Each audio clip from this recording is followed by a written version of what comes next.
ನಮಸ್ಕಾರ, ರಿಪಬ್ಲಿಕ್ ಕನ್ನಡ ನ್ಯೂಸ್ಗೆ ಸ್ವಾಗತ. ನಾನು ಶ್ರೀಪಾದ್ ಪಾಟೀಲ್. ನನ್ನ ಜೊತೆ ಇದ್ದಾರೆ ಶ್ರೀಲಕ್ಷ್ಮಿ.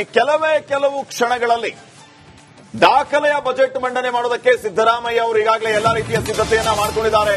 16ನೇ ಬಜೆಟ್ ಮಂಡನೆ ಮಾಡೋದಕ್ಕೆ ಸಿದ್ದರಾಮಯ್ಯ ಅವರು ರೆಡಿ ಆಗಿದ್ದಾರೆ. ಈಗಾಗಲೇ ವಿಪಕ್ಷಗಳು ಟೀಕೆಯನ್ನ ಮಾಡ್ತಾ ಇರೋದು, ಖಜಾನೆಯಲ್ಲಿ ದುಡ್ಡೇ ಇಲ್ಲ, ಇವರೇನು ಬಜೆಟ್ ಮಂಡನೆ ಮಾಡೋದು ಅಂತ. ಸೊ ಈ ಎಲ್ಲಾ ವಿಚಾರಗಳ ಮಧ್ಯೆ ಸಿದ್ದರಾಮಯ್ಯ ಅವರು ಎಲ್ಲರನ್ನೂ ಯಾವ ರೀತಿ ಸಮಾಧಾನ ಮಾಡ್ತಾರೆ ಅನ್ನುವಂಥದ್ದು ಒಂದು ಪ್ರಶ್ನೆ.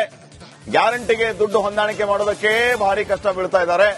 ಇನ್ನು ನಾಮಕೆ ವಾಸ್ತೆ ಬಜೆಟ್ ಮಂಡನೆ ಮಾಡ್ತಾರಾ? 16 ಆದ್ರೇನು 20 ಆದ್ರೇನು? ಜನಸಾಮಾನ್ಯರಿಗೆ ಈ ಬಜೆಟ್ ಎಷ್ಟು ಮಟ್ಟಿಗೆ ಅನುಕೂಲ ಆಗುತ್ತೆ ಅನ್ನುವಂತಹ ಪ್ರಶ್ನೆಯನ್ನ ಈಗ ವಿಪಕ್ಷದವರು ಸೇರಿದಂತೆ ಜನಸಾಮಾನ್ಯರು ಮಾಡ್ತಾ ಇದ್ದಾರೆ. ಇದಕ್ಕೆ ನಮ್ಮ ಪ್ಯಾನೆಲ್ ಅಲ್ಲಿ ಕೂತಿರುವಂತಹ ಅತಿಥಿಗಳು ಕೂಡ ಉತ್ತರವನ್ನ ಕೊಡ್ತಾ ಹೋಗ್ತಾರೆ. ಈಗ ತಾವು ಗಮನಿಸ್ತಾ ಇರುವಂತಹ ದೃಶ್ಯಗಳು, ಸಿದ್ದರಾಮಯ್ಯ ಅವರು ಮಾನ್ಯ ಮುಖ್ಯಮಂತ್ರಿಗಳು ಸಚಿವ ಸಂಪುಟದಲ್ಲಿ ಈ ಬಜೆಟ್ಗೆ ಅನುಮೋದನೆಯನ್ನು ಕೂಡ ಪಡೆದುಕೊಂಡಿದ್ದಾರೆ. ಕೆಲವು ಕ್ಷಣಗಳಲ್ಲಿ ಬಜೆಟ್ ಮಂಡನೆ ಆಗ್ಲಿಕ್ಕಿದೆ. ಬಹಳ ನಿರೀಕ್ಷೆ ಇದೆ ಬಜೆಟ್ ಮೇಲೆ. ಯಾರಿಗೆ ಎಷ್ಟು ಕೊಡ್ತಾರೆ, ಬೆಂಗಳೂರು ಅಭಿವೃದ್ಧಿಗೆ ಎಷ್ಟು ದುಡ್ಡು ಇಡ್ತಾರೆ, ಇಡೀ ರಾಜ್ಯ ಸಮಗ್ರವಾಗಿ ಅಭಿವೃದ್ಧಿ ಆಗೋದಕ್ಕೆ ಏನೆಲ್ಲ ಮಾಡ್ತಾರೆ, ಕಲ್ಯಾಣ ಕರ್ನಾಟಕ, ಕಿತ್ತೂರು ಕರ್ನಾಟಕ, ಮಧ್ಯ ಕರ್ನಾಟಕ, ಮೈಸೂರು ಕರ್ನಾಟಕ, ಈ ಎಲ್ಲಾ ಭಾಗಕ್ಕೆ ಎಷ್ಟೆಷ್ಟು ಕೋಟಿ ನೋಡೋಣ. ಓಕೆ, ಬ್ರೇಕಿಂಗ್ ಅಪ್ಡೇಟ್ಸ್ ಬರ್ತಾ ಇದೆ. ಕೆಲವೇ ಕ್ಷಣಗಳಲ್ಲಿ ಗೊತ್ತಾಗುತ್ತೆ ಸಿದ್ದು ಲೆಕ್ಕ ಹೇಗಿರುತ್ತೆ ಅಂತ. 25-26ನೇ ಸಾಲಿನ ಬಜೆಟ್ಗೆ ಕ್ಯಾಬಿನೆಟ್ ಅಸ್ತು ಅಂತ ಹೇಳಿದೆ. ಬಜೆಟ್ಗೆ ಸಚಿವ ಸಂಪುಟದ ಒಪ್ಪಿಗೆ ಪಡೆದು ಆಗಿದೆ. ಇನ್ನೇನು ಕೆಲವೇ ಕ್ಷಣಗಳಲ್ಲಿ ಆಲ್ಮೋಸ್ಟ್ ಸಚಿವ ಸಂಪುಟ ಸಭೆ ಕೂಡ ಮುಕ್ತಾಯ ಆಗಿದೆ. ಇನ್ನೇನು ಸಿದ್ದರಾಮಯ್ಯ ಅವರು ವಿಧಾನಸೌಧಕ್ಕೆ ಆಗಮಿಸ್ತಾರೆ. ಈ ಬಾರಿ 1.40 ಲಕ್ಷ ಕೋಟಿ ಸಾಲ ಮಾಡುವ ಸಾಧ್ಯತೆ ಇದೆ ಅಂತ ಹೇಳಲಾಗ್ತಾ ಇದೆ. ಸಾಲ ಮಾಡಿ ಮಾಡಿ ಮಾಡಿ ಮಾಡಿ ತುಪ್ಪ ತಿನ್ನಿಸಿ ಯಾರು ತುಪ್ಪ ತಿಂತಾರೆ ಅನ್ನೋದು ಪ್ರಶ್ನೆ ಇದರಲ್ಲಿ. ಎನಿವೆ, ಸಚಿವ ಸಂಪುಟದ ಒಪ್ಪಿಗೆಯನ್ನ ಪಡೆದಿದ್ದಾರೆ. ನಮ್ಮ ಜೊತೆ ಬರ್ತೀನಿ. ಅದಕ್ಕಿಂತ ಮುಂಚೆ ಸರ್ ರಘು ದೊಡ್ಡೇರಿ ಅವ್ರ ಹತ್ರ ಉತ್ತರ ತಗೋಬೇಕು ಮಹೇಶ್ ಅವರ ಮಾತಿಗೆ. ಅದಕ್ಕಿಂತ ಮುಂಚೆ ನಮ್ಮ ಜೊತೆ ಡಾಕ್ಟರ್ ಪವಿತ್ರ ಅವರು ಕನೆಕ್ಟ್ ಆಗಿದ್ದಾರೆ. ಸೊ ಅವ್ರೇನ್ ಹೇಳ್ತಾರೆ, ನಿರೀಕ್ಷೆಗಳೇನು? ಸಾಕಷ್ಟು ಚರ್ಚೆ ಆಗಿದೆ ಆಲ್ರೆಡಿ. ಡಾಕ್ಟರ್ ಪವಿತ್ರ ಅವರೇ, ಏನ್ ಹೇಳಕ್ ಬಯಸ್ತೀರಿ? ಕೆಲವೇ ಕ್ಷಣಗಳಲ್ಲಿ ಬಜೆಟ್ ಮಂಡನೆ ಆಗುತ್ತೆ, ಬಹಳ ದೊಡ್ಡ ನಿರೀಕ್ಷೆ ಇದೆ. ಆಕ್ಚುಲಿ ಏನ್ ಆಗ್ಬೇಕು ಕರ್ನಾಟಕದ ಆರ್ಥಿಕ ಅಭಿವೃದ್ಧಿಗೆ?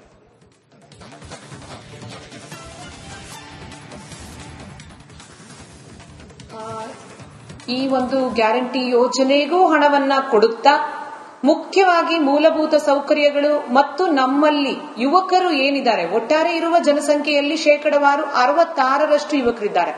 ಈಗ ಅಮೆರಿಕ ಜನಸಂಖ್ಯೆ ತೆಗೆದುಕೊಂಡ್ರೆ ಒಟ್ಟಾರೆ ಇರೋದ್ರಲ್ಲಿ 14% ಯುವಕರು. ಇನ್ನು ಚೈನಾ ತೆಗೆದುಕೊಂಡ್ರೆ ಅಲ್ಲಿ ಒಟ್ಟಾರೆ ಇರುವಂತಹ ಜನಸಂಖ್ಯೆಯಲ್ಲಿ ಯುವಕರು ಇರೋದು ಶೇಕಡವಾರು 16. ಆದ್ರೆ ನಮ್ಮಲ್ಲಿ ಯುವಕರು ಇರೋದು ಶೇಕಡವಾರು 66. ಹೀಗಿರುವಾಗ ದೊಡ್ಡ ಸವಾಲು ಉದ್ಯೋಗ ಸೃಷ್ಟಿ. ಅದರ ಕಡೆ ಯಾವ ರೀತಿ ಈ ಒಂದು ಬಜೆಟ್ ಅಲ್ಲಿ ಹೆಚ್ಚು ಗಮನ ಹರಿಸಿ ಉದ್ಯೋಗ ಸೃಷ್ಟಿ ಕಡೆ ಒಂದು ಮಹತ್ವವನ್ನ ಕೊಡಬೇಕು ಈ ಬಜೆಟ್ ಅಲ್ಲಿ ಅನ್ನುವಂತ ಒಂದು ದೊಡ್ಡ ನಿರೀಕ್ಷೆ ಇದೆ. ಹಾಗಾಗಿ ಮತ್ತು ಇನ್ಫ್ರಾಸ್ಟ್ರಕ್ಚರ್, ಎಕನಾಮಿಕ್ ಆಕ್ಟಿವಿಟಿ ಅಥವಾ ಆರ್ಥಿಕ ಚಟುವಟಿಕೆಗಳು ವೃದ್ಧಿ ಆಗ್ಬೇಕು ಅಂತ ಹೇಳಿದ್ರೆ, ಈಗಾಗಲೇ ಕೇಂದ್ರ ಸರ್ಕಾರದ ಏನು ಮುಂಬೈ ಚೆನ್ನೈ ಕಾರಿಡಾರ್ ತರ ಕರ್ನಾಟಕದ ಒಳಗಡೆ ಬ್ಯಾಂಗಳೂರು ಬೀದರ್ ಎಕನಾಮಿಕ್ ಕಾರಿಡಾರ್ಸ್ ಗಳನ್ನ ವೃದ್ಧಿ ಪಡಿಸಿದ್ದಲ್ಲಿ ಆಂತರಿಕವಾಗಿ ಒಂದಷ್ಟು ಚಟುವಟಿಕೆಗಳು, ಆರ್ಥಿಕ ಚಟುವಟಿಕೆಗಳು, ವ್ಯಾಪಾರ, ಉದ್ಯಮ ಎಲ್ಲವೂ ಕೂಡ ವೃದ್ಧಿಯಾಗುತ್ತೆ. ಒಂದು ಇನ್ಫ್ರಾಸ್ಟ್ರಕ್ಚರ್ ಅನ್ನ ನೋಡಬೇಕು. ಮತ್ತೆ ಕೃಷಿಕರು ಅಂತ ಹೇಳಿದಾಗ ಸಾಲವನ್ನ ಕೊಡೋದು ಅಥವಾ ಸಾಲ ಮನ್ನಾ ಮಾಡೋದನ್ನ ಹೊರತುಪಡಿಸಿ ಕೃಷಿಕರು ಏನು ಈಗ ಅಗ್ರಿಕಲ್ಚರ್ ಫಾರ್ ಯೂತ್ ಅಂತಾನೆ ಮಾಡಿದ್ರೆ ಅಲ್ಲೂ ಒಂದು ಲಾಭದಾಯಕವಾಗಿ ಆ ಒಂದು ವಲಯವನ್ನ ಪರಿವರ್ತನೆ ಮಾಡಿ ಗ್ರಾಮೀಣ ಭಾಗದಲ್ಲಿ ಆ ಒಂದು ಕೃಷಿಯನ್ನ, ಕ್ರಾಪ್ ಡೈವರ್ಸಿಫಿಕೇಶನ್, ಈಗ ನಾವು ಡ್ರ್ಯಾಗನ್ ಫ್ರೂಟ್ಸ್ ಗಳು ಇತ್ಯಾದಿ ಇಂಥ ಒಂದು ಸನ್ರೈಸ್ ಇನ್ಫ್ರಾಸ್ಟ್ರಕ್ಚರ್ ಅಂತೀವಿ, ಫ್ಲೋರಿಕಲ್ಚರ್ ಅಂತೀವಿ, ಇಂಥದ್ರ ಕಡೆ ಗಮನ ಹರಿಸಿ ಯಾವುದು ರಫ್ತನ್ನ ಮಾಡಬಹುದು, ಆಮದನ್ನ ಎಲ್ಲಿ ತಗ್ಗಿಸಬಹುದು ಅಂತ ಕೃಷಿಯ ಕಡೆ ಗಮನ ಹರಿಸಬೇಕಾಗಿದೆ. ಬೇಕಾದಷ್ಟಿದೆ ಡಾಕ್ಟರ್ ಪವಿತ್ರ ಅವರೇ. ರೈಟ್, ನೀವು ಹೇಳ್ತಾ ಇರೋದು ಕೇಳ್ತಾ ಇದ್ರೆ ಬೇಕಾದಷ್ಟಿದೆ. ಮಾಡೋ ಮನ್ಸಿದ್ರೆ, ಇಚ್ಛಾಶಕ್ತಿ ಇದ್ರೆ ಎಷ್ಟು ಬೇಕಾದ್ರೂ ಮಾಡಬಹುದು. ಯುವಕರನ್ನ ಕೃಷಿಯತ್ತ ಸೆಳೆಯೋದಕ್ಕೆ ಕ್ರಾಂತಿಕಾರಕ ಯೋಜನೆಗಳನ್ನ ತರಬಹುದು. ಬೀದರ್ ಟು ಮಂಗಳೂರು ಕನೆಕ್ಟ್ ಮಾಡಬಹುದು. ತುಂಬಾ ಮುಖ್ಯವಾದಂತ ಅಂಶಗಳನ್ನ ಇವತ್ತು ನೀವು ನಮ್ಮ ಜೊತೆ ರಿಪಬ್ಲಿಕ್ ಕನ್ನಡದ ಜೊತೆ ಹಂಚಿಕೊಂಡಿದ್ದೀರಿ. ಧನ್ಯವಾದಗಳು ಪವಿತ್ರ ಅವರೇ. ಮಹೇಶ್, ನೀವು ಬಹಳ ನಾನು ಕೇಳ್ತಾ ಇದ್ದೀನಿ, ಬೆಳಗಿನಿಂದ ನಿಮ್ ಮಾತನ್ನ ಕೇಳ್ತಾ ಇದ್ದೀನಿ. ನಿಮ್ಗೆ ಪ್ರಶ್ನೆ ನಿಮ್ಗೆ ಇರೋದು, ಕನ್ಸ್ಟ್ರಕ್ಟಿವ್ ಆಗಿ ನೀವು ಇವರು ಮಾತಾಡೋದಕ್ಕೆ ಮೊದಲು ನಾನು ಇವರು ಮಹೇಶ್ ಅವರು ಮಾತಾಡಿದ್ದಾರೆ 2 ಪಾಯಿಂಟ್ ನಾನು ಹೇಳ್ತೀನಿ, ಆಮೇಲೆ ಹೋಗ್ಲಿ. ಓಕೆ, ಯಾಕೆಂತಂದ್ರೆ ಚರ್ಚೆನ ಅವ್ರಿಗೆ ಮಾತಾಡಿದಂತ ನಮಗೆ ಅವಕಾಶ ಕೊಡೋದು ಜವಾಬ್ದಾರಿ. ನೋಡಿ, ಮೊದಲನೇದಾಗಿ ನಾನು ನಮ್ಮ ಮಿತ್ರರಾದಂತಹ ಮಹೇಶ್ ಅವರಿಗೆ ಹೃತ್ಪೂರ್ವಕವಾದ ಧನ್ಯವಾದವನ್ನ ಅರ್ಪಿಸ್ತೀನಿ. ಯಾಕೆ ಅಂತಂದ್ರೆ ಇಂಥ ಸಮರ್ಥ ಒಬ್ಬ ನಾಯಕರು ವಿರೋಧ ಪಕ್ಷವಾಗಿ ಇಲ್ಲಿ ಕೆಲಸ ಮಾಡ್ತಾ ಇದ್ದಾರೆ. ಆ ವಿರೋಧ ಪಕ್ಷವಾಗಿ ಇರೋದಕ್ಕೆ ಅವರಿಗೆ ಹೃತ್ಪೂರ್ವಕ ಧನ್ಯವಾದ ಅರ್ಪಿಸ್ತೇನೆ, ಶುಭಾಶಯಗಳು. ಇದೇ ವಿರೋಧ ಪಕ್ಷವಾಗಿ ಇವರಷ್ಟೇ ಸಮರ್ಥಕವಾಗಿ ಏನಾದ್ರೂ ವಿಧಾನಸೌಧದಲ್ಲಿ ಕೆಲಸ ಮಾಡಿದ್ರೆ ನಮ್ಮ ರಾಜ್ಯದ ಪರಿಸ್ಥಿತಿ ಇನ್ನೂ ಚೆನ್ನಾಗಿರ್ತಿತ್ತು. ಪ್ಲೀಸ್ ಅದನ್ನ ಸರಿಪಡಿಸಿಕೊಳ್ಳಿ. ಈಗ ರಾಜ್ಯದ ಬಗ್ಗೆ ಮಾತಾಡ್ತಾ ಇದೀವಿ, ನಾವು ಇನ್ಫ್ರಾಸ್ಟ್ರಕ್ಚರ್ ಬಗ್ಗೆ ಮಾತಾಡ್ತೀವಿ. ನಮ್ಮ ಸರ್ ಕೂಡ ಹೇಳಿದ್ರು, ರಾಜ್ಯಕ್ಕೆ ಅವಶ್ಯಕತೆ ಇರತಕ್ಕಂತ ಏನು ಕ್ಯಾಪಿಟಲ್ ಎಕ್ಸ್ಪೆಂಡಿಚರ್ ನ ಕರ್ನಾಟಕ ಸರ್ಕಾರ 55,000 ಕೋಟಿ ಕ್ಯಾಪಿಟಲ್ ಎಕ್ಸ್ಪೆಂಡಿಚರ್ ರಿಸರ್ವ್ ಮಾಡಿ ಇಲ್ಲಿವರೆಗೂ 35,000 ಕೋಟಿ ನಾವು ಆಲ್ರೆಡಿ ಎಕ್ಸ್ಪೆಂಡಿಚರ್ ಮಾಡಿದ್ದೇವೆ ಆಸ್ ಆಫ್ January 31st. ಇನ್ನು ರಿಮೈನಿಂಗ್ 2 ತಿಂಗಳಲ್ಲಿ ಮೋಸ್ಟ್ ಆಫ್ ದ ಟೈಮ್ ಏನಾಗ್ತದೆ, ನಾವು ಟ್ಯಾಕ್ಸ್ ರೆವಿನ್ಯೂ ಕಲೆಕ್ಷನ್ ಈ 2 ತಿಂಗಳಲ್ಲಿ ಮೆಜಾರಿಟಿ 40% ಕಲೆಕ್ಟ್ ಆಗ್ತದೆ. ಸೊ ಅಂದ್ರೆ ನಾವು ಇದನ್ನ ಡಿ.ಕೆ. ಶಿವಕುಮಾರ್ ಅವರು ಮಾತಾಡ್ತಾ ಇದ್ದಾರೆ, ಕೇಳಿಸ್ಕೊಂಡು. ನಮ್ ಕೈಲಾಗ್ಲಿಲ್ಲ ಕೊಡಲ್ಲ, ಏನೋ ಕ್ಯಾಬಿನೆಟ್ ಮಿನಿಸ್ಟರ್ ಅಂತ ಕರೆದು ಚರ್ಚೆ ಮಾಡ್ತಾರೆ, ಅಷ್ಟು ಬಿಟ್ರೆ 2 ದಿನದಿಂದ ನೀಲಿ ಶಾಲು ಹಾಕೊಂಡು ಪ್ರೊಟೆಸ್ಟ್ ಮಾಡ್ತಿದ್ದಾರೆ ಸರ್. ಏನ್ ಬೇಕಾದ್ರೂ ಪ್ರೊಟೆಸ್ಟ್ ಮಾಡ್ಲಿ, ದಿನ ಮಾಡ್ಲಿ, ಕೂಗ್ಲಿ, ಕಿರ್ಚ್ಲಿ, ಏನ್ ಬೇಕಾದ್ರೂ ಮಾಡ್ಲಿ, ನಮ್ಗೆ ರಾಜ್ಯದ ಜನತೆಗೆ ಏನ್ ಮಾಡಬೇಕು ಅನ್ನೋದನ್ನ ನಾವು ಮಾಡ್ತೀವಿ. ಸರ್, ಇದೇ ಸಿದ್ದರಾಮಯ್ಯ ಕೊನೆ ಬಜೆಟ್ ಅಂತ ಹೇಳ್ತಾರೆ ಸರ್. ಹಾಗಾಗಿ ಈಗ ರಾಜ್ಯದ ಆರ್ಥಿಕ ಪರಿಸ್ಥಿತಿ ಬಗ್ಗೆ ಮಾತಾಡೋದಾದ್ರೆ ಕರ್ನಾಟಕ ಇಡೀ ದೇಶದಲ್ಲಿ ಹೈಯೆಸ್ಟ್ ಜಿಎಸ್ಡಿಪಿ ಗ್ರೋತ್ ಅನ್ನು 10.2% ಅಂದ್ರೆ ನ್ಯಾಷನಲ್ ಅವರೇಜ್ ಆಲ್ಮೋಸ್ಟ್ ಡಬಲ್ ಅಷ್ಟು ಇರತಕ್ಕಂಥ ಒಂದು ಜಿಎಸ್ಡಿಪಿ ರೆಕಾರ್ಡ್ ಮಾಡಿರ್ತಕ್ಕಂಥ ಒಂದು ರಾಜ್ಯ. ಮತ್ತೆ ಸೆಕೆಂಡ್ ಹೈಯೆಸ್ಟ್ ಜಿಎಸ್ಟಿ ಕಾಂಟ್ರಿಬ್ಯೂಟ್ ಮಾಡ್ತಾ ಇದೆ.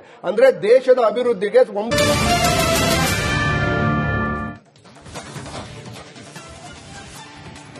ನಮಸ್ಕಾರ, ರಿಪಬ್ಲಿಕ್ ಕನ್ನಡ ನ್ಯೂಸ್ಗೆ ಸ್ವಾಗತ. ನಾನು ಶ್ರೀಪಾದ್ ಪಾಟೀಲ್, ನನ್ನ ಜೊತೆ ಇದ್ದಾರೆ ಶ್ರೀಲಕ್ಷ್ಮಿ. ಕೆಲವು ಕ್ಷಣಗಳಲ್ಲಿ ದಾಖಲೆಯ ಬಜೆಟ್ ಮಂಡನೆ ಮಾಡೋದಕ್ಕೆ ಸಿದ್ದರಾಮಯ್ಯ ಅವರು ಈಗಾಗಲೇ ಎಲ್ಲಾ ರೀತಿಯ ಸಿದ್ಧತೆಯನ್ನ ಮಾಡಿಕೊಂಡಿದ್ದಾರೆ. 16ನೇ ಬಜೆಟ್ ಮಂಡನೆ ಮಾಡೋದಕ್ಕೆ ಸಿದ್ದರಾಮಯ್ಯ ಅವರು ರೆಡಿ ಆಗಿದ್ದಾರೆ. ಈಗಾಗಲೇ ವಿಪಕ್ಷಗಳು ಟೀಕೆಯನ್ನ ಮಾಡ್ತಾ ಇರೋದು, ಖಜಾನೆಯಲ್ಲಿ ದುಡ್ಡೇ ಇಲ್ಲ, ಇವರೇನು ಬಜೆಟ್ ಮಂಡನೆ ಮಾಡೋದು ಅಂತ. ಸೊ ಈ ಎಲ್ಲಾ ವಿಚಾರಗಳ ಮಧ್ಯೆ ಸಿದ್ದರಾಮಯ್ಯ ಅವರು ಎಲ್ಲರನ್ನೂ ಯಾವ ರೀತಿ ಸಮಾಧಾನ ಮಾಡ್ತಾರೆ ಅನ್ನುವಂಥದ್ದು ಒಂದು ಪ್ರಶ್ನೆ. ಗ್ಯಾರಂಟಿಗೆ ದುಡ್ಡು ಹೊಂದಾಣಿಕೆ ಮಾಡೋದಕ್ಕೆ ಭಾರಿ ಕಷ್ಟ ಬೀಳ್ತಾ ಇದ್ದಾರೆ. ಇನ್ನು ನಾಮಕೆ ವಾಸ್ತೆ ಬಜೆಟ್ ಮಂಡನೆ ಮಾಡ್ತಾರಾ? 16 ಆದ್ರೇನು, 20 ಆದ್ರೇನು? ಜನಸಾಮಾನ್ಯರಿಗೆ ಈ ಬಜೆಟ್ ಎಷ್ಟರ ಮಟ್ಟಿಗೆ ಅನುಕೂಲ ಆಗುತ್ತೆ ಅನ್ನುವಂತಹ ಪ್ರಶ್ನೆಯನ್ನ ಈಗ ವಿಪಕ್ಷದವರು ಸೇರಿದಂತೆ ಜನಸಾಮಾನ್ಯರು ಮಾಡ್ತಾ ಇದ್ದಾರೆ.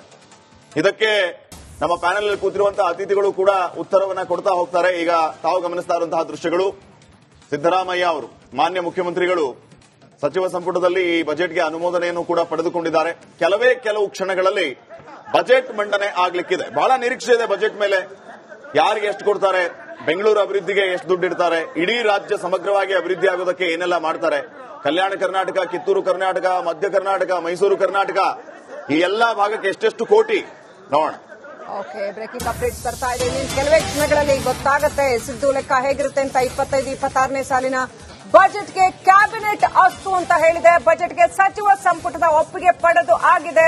ಇನ್ನೇನು ಕೆಲವೇ ಕ್ಷಣಗಳಲ್ಲಿ ಆಲ್ಮೋಸ್ಟ್ ಸಚಿವ ಸಂಪುಟ ಸಭೆ ಕೂಡ ಮುಕ್ತಾಯ ಆಗಿದೆ. ಇನ್ನೇನು ಸಿದ್ದರಾಮಯ್ಯ ಅವರು ವಿಧಾನಸೌಧಕ್ಕೆ ಆಗಮಿಸ್ತಾರೆ. ಈ ಬಾರಿ 1.40 ಲಕ್ಷ ಕೋಟಿ ಸಾಲ ಮಾಡುವ ಸಾಧ್ಯತೆ ಇದೆ ಅಂತ ಹೇಳಲಾಗ್ತಾ ಇದೆ. ಸಾಲ ಮಾಡಿ ಮಾಡಿ ಮಾಡಿ ಮಾಡಿ ತುಪ್ಪ ತಿನ್ನಿಸಿ ಯಾರು ತುಪ್ಪ ತಿಂತಾರೆ ಅನ್ನೋದು ಪ್ರಶ್ನೆ ಇದರಲ್ಲಿ. ಎನಿವೆ, ಸಚಿವ ಸಂಪುಟದ ಒಪ್ಪಿಗೆಯನ್ನ ಪಡೆದಿದ್ದಾರೆ. ನಮ್ಮ ಜೊತೆ ಬರ್ತೀನಿ. ಅದಕ್ಕಿಂತ ಮುಂಚೆ ಸರ್ ರಘು ದೊಡ್ಡೇರಿ ಅವ್ರ ಹತ್ರ ಉತ್ತರ ತಗೋಬೇಕು ಮಹೇಶ್ ಅವರ ಮಾತಿಗೆ. ಅದಕ್ಕಿಂತ ಮುಂಚೆ ನಮ್ಮ ಜೊತೆ ಡಾಕ್ಟರ್ ಪವಿತ್ರ ಅವರು ಕನೆಕ್ಟ್ ಆಗಿದ್ದಾರೆ. ಸೊ ಅವ್ರೇನ್ ಹೇಳ್ತಾರೆ, ನಿರೀಕ್ಷೆಗಳೇನು? ಸಾಕಷ್ಟು ಚರ್ಚೆ ಆಗಿದೆ ಆಲ್ರೆಡಿ. ಡಾಕ್ಟರ್ ಪವಿತ್ರ ಅವರ ಏನ್ ಹೇಳಕ್ ಬಯಸ್ರಿ? ನೀನ್ ಕೆಲವೇ ಕ್ಷಣಗಳಲ್ಲಿ ಬಜೆಟ್ ಮಂಡನೆ ಆಗುತ್ತೆ, ಬಹಳ ದೊಡ್ಡ ನಿರೀಕ್ಷೆ ಇದೆ. ಆಕ್ಚುಲಿ ಏನ್ ಆಗ್ಬೇಕು ಕರ್ನಾಟಕದ ಆರ್ಥಿಕ ಅಭಿವೃದ್ಧಿಗೆ?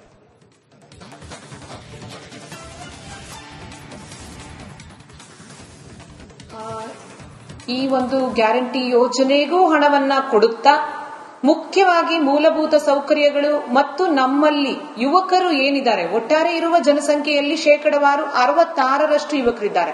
ಈಗ ಅಮೆರಿಕ ಜನಸಂಖ್ಯೆ ತೆಗೆದುಕೊಂಡ್ರೆ ಒಟ್ಟಾರೆ ಇರೋದ್ರಲ್ಲಿ 14% ಯುವಕರು. ಇನ್ನು ಚೈನಾ ತೆಗೆದುಕೊಂಡ್ರೆ ಅಲ್ಲಿ ಒಟ್ಟಾರೆ ಇರುವಂತಹ ಜನಸಂಖ್ಯೆಯಲ್ಲಿ ಯುವಕರು ಇರೋದು ಶೇಕಡವಾರು 16, ಆದ್ರೆ ನಮ್ಮಲ್ಲಿ ಯುವಕರು ಇರೋದು ಶೇಕಡವಾರು 66. ಹೀಗಿರುವಾಗ ದೊಡ್ಡ ಸವಾಲು ಉದ್ಯೋಗ ಸೃಷ್ಟಿ. ಅದರ ಕಡೆ ಯಾವ ರೀತಿ ಈ ಒಂದು ಬಜೆಟ್ ಅಲ್ಲಿ ಹೆಚ್ಚು ಗಮನ ಹರಿಸಿ ಉದ್ಯೋಗ ಸೃಷ್ಟಿ ಕಡೆ ಒಂದು ಮಹತ್ವವನ್ನ ಕೊಡಬೇಕು ಈ ಬಜೆಟ್ ಅಲ್ಲಿ ಅನ್ನುವಂತಹ ಒಂದು ದೊಡ್ಡ ನಿರೀಕ್ಷೆ ಇದೆ. ಹಾಗಾಗಿ ಮತ್ತು ಇನ್ಫ್ರಾಸ್ಟ್ರಕ್ಚರ್, ಎಕನಾಮಿಕ್ ಆಕ್ಟಿವಿಟಿ ಅಥವಾ ಆರ್ಥಿಕ ಚಟುವಟಿಕೆಗಳು ವೃದ್ಧಿ ಆಗಬೇಕು ಅಂತ ಹೇಳಿದ್ರೆ ಈಗಾಗಲೇ ಕೇಂದ್ರ ಸರ್ಕಾರದ ಏನು ಮುಂಬೈ ಚೆನ್ನೈ ಕಾರಿಡಾರ್ ತರ ಕರ್ನಾಟಕದ ಒಳಗಡೆ ಬ್ಯಾಂಗಳೂರು ಬೀದರ್ ಎಕನಾಮಿಕ್ ಕಾರಿಡಾರ್ಸ್ ಗಳನ್ನ ವೃದ್ಧಿಪಡಿಸಿದ್ದಲ್ಲಿ ಆಂತರಿಕವಾಗಿ ಒಂದಷ್ಟು ಚಟುವಟಿಕೆಗಳು, ಆರ್ಥಿಕ ಚಟುವಟಿಕೆಗಳು, ವ್ಯಾಪಾರ, ಉದ್ಯಮ ಎಲ್ಲವೂ ಕೂಡ ವೃದ್ಧಿಯಾಗುತ್ತೆ. ಒಂದು ಇನ್ಫ್ರಾಸ್ಟ್ರಕ್ಚರ್ ಅನ್ನ ನೋಡಬೇಕು. ಮತ್ತೆ ಕೃಷಿಕರು ಅಂತ ಹೇಳಿದಾಗ ಸಾಲವನ್ನ ಕೊಡೋದು ಅಥವಾ ಸಾಲ ಮನ್ನಾ ಮಾಡೋದನ್ನ ಹೊರತುಪಡಿಸಿ ಕೃಷಿಕರು ಏನು ಈಗ ಅಗ್ರಿಕಲ್ಚರ್ ಫಾರ್ ಯೂತ್ ಅಂತಾನೆ ಮಾಡಿದ್ರೆ ಅಲ್ಲೂ ಒಂದು ಲಾಭದಾಯಕವಾಗಿ ಆ ಒಂದು ವಲಯವನ್ನ ಪರಿವರ್ತನೆ ಮಾಡಿ ಗ್ರಾಮೀಣ ಭಾಗದಲ್ಲಿ ಆ ಒಂದು ಕೃಷಿಯನ್ನ, ಕ್ರಾಪ್ ಡೈವರ್ಸಿಫಿಕೇಶನ್, ಈಗ ನಾವು ಡ್ರ್ಯಾಗನ್ ಫ್ರೂಟ್ಸ್ ಗಳು ಇತ್ಯಾದಿ ಇಂಥ ಒಂದು ಸನ್ರೈಸ್ ಇನ್ಫ್ರಾಸ್ಟ್ರಕ್ಚರ್ ಅಂತೀವಿ, ಫ್ಲೋರಿಕಲ್ಚರ್ ಅಂತೀವಿ, ಇಂಥದ್ರ ಕಡೆ ಗಮನ ಹರಿಸಿ ಯಾವುದು ರಫ್ತನ್ನ ಮಾಡಬಹುದು, ಆಮದನ್ನ ಎಲ್ಲಿ ತಗ್ಗಿಸಬಹುದು ಅಂತ ಕೃಷಿಯ ಕಡೆ ಗಮನ ಹರಿಸಬೇಕಾಗಿದೆ. ಬೇಕಾದಷ್ಟಿದೆ ಡಾಕ್ಟರ್ ಪವಿತ್ರ ಅವರೇ, ರೈಟ್. ನೀವು ಹೇಳ್ತಾ ಇರೋದು ಕೇಳ್ತಾ ಇದ್ರೆ ಬೇಕಾದಷ್ಟಿದೆ. ಮಾಡೋ ಮನ್ಸಿದ್ರೆ, ಇಚ್ಛಾಶಕ್ತಿ ಇದ್ರೆ ಎಷ್ಟು ಬೇಕಾದ್ರೂ ಮಾಡಬಹುದು. ಯುವಕರನ್ನ ಕೃಷಿಯತ್ತ ಸೆಳೆಯೋದಕ್ಕೆ ಕ್ರಾಂತಿಕಾರಕ ಯೋಜನೆಗಳನ್ನ ತರಬಹುದು. ಬೀದರ್ ಟು ಮಂಗಳೂರು ಕನೆಕ್ಟ್ ಮಾಡಬಹುದು. ತುಂಬಾ ಮುಖ್ಯವಾದಂತ ಅಂಶಗಳನ್ನ ಇವತ್ತು ನೀವು ನಮ್ಮ ಜೊತೆ ರಿಪಬ್ಲಿಕ್ ಕನ್ನಡದ ಜೊತೆ ಹಂಚಿಕೊಂಡಿದ್ದೀರಿ. ಧನ್ಯವಾದಗಳು ಪವಿತ್ರ ಅವರೇ. ಮಹೇಶ್ ಅವರು, ನೀವು ಬಹಳ ನಾನು ಕೇಳ್ತಾ ಇದ್ರಿ ಬೆಳಗಿನಿಂದ ನಿಮ್ ಮಾತನ್ನ ಕೇಳ್ತಾ ಇದ್ರಿ. ಪ್ರಶ್ನೆ ನಿಮ್ಗೆ ಇರೋದು, ಇವರು ಮಾತಾಡೋದಕ್ಕೆ ಮೊದಲು ನಾನು ಇವರು ಮಹೇಶ್ ಅವರು ಮಾತಾಡಿದ್ದಾರೆ. 2 ಪಾಯಿಂಟ್ ನಾನು ಹೇಳ್ತೇನೆ, ಆಮೇಲೆ ಹೋಗ್ಲಿ. ಓಕೆ, ಯಾಕೆಂತಂದ್ರೆ ಚರ್ಚೆನ ಅವರು ಮಾತಾಡಿದ ನಂತರ ನಮಗೆ ಅವಕಾಶ ಕೊಡೋದು ಜವಾಬ್ದಾರಿ. ನೋಡಿ, ಮೊದಲನೇದಾಗಿ ನಾನು ನಮ್ಮ ಮಿತ್ರರಾದಂತ ಮಹೇಶ್ ಅವರಿಗೆ ಹೃತ್ಪೂರ್ವಕವಾದ ಧನ್ಯವಾದವನ್ನು ಅರ್ಪಿಸ್ತೀನಿ. ಯಾಕೆ ಅಂತಂದ್ರೆ ಇಂಥ ಸಮರ್ಥ ಒಬ್ಬ ನಾಯಕರು ವಿರೋಧ ಪಕ್ಷವಾಗಿ ಇಲ್ಲಿ ಕೆಲಸ ಮಾಡ್ತಾ ಇದ್ದಾರೆ.